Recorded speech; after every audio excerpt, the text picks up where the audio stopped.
Қолын шығармайтын шығар, сосын кейін ісіп кететін шығар. Иә, мен жаңа жөнді ұйықтай алмайтынмын. Түнде ұйықтап жатып оянып кетсем, қайта ұйықтай алмайтынмын. Осы шайды ішкелі ұйықтап жатырмын. Маубаспын енді, кешкі 9-дан ұйықтап қаламын. Күндіз энергия жақсы жүретін шығарсыз? Иә. Күндіз жақсы жүретін. Энергия шаршамайсың, шаршау деген жоқ ондай. Түнде как ішіп ұйықтайсың? Сосын аяғым ауыратын, аяқтары басылып кетеді. Шай ішіп жатсың ғой? Шай, мен бәрін ішіп тастадым біразын. Тізелеріңіз ауырғанын қойып жатыр ма? Иә, тізелерім ауырғанын қойып жатыр, бірақ жаңа лестницадан бүйтіп түсіп бара жатқанда бол береді да тізеге. Мініп келе жатқанда ауырмайды. Бұрын мініп бара жатсам да ауыратын, түсіп бара жатсам да ауыратын. Сосын қақсайтын.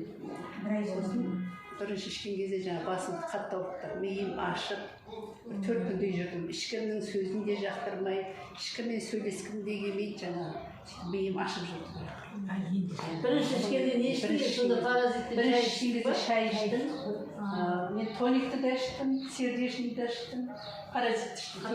Қатарынан Төртеуін іштім қазір. Ары тағы жалғастырамын. бірінші шайды ішті ғой.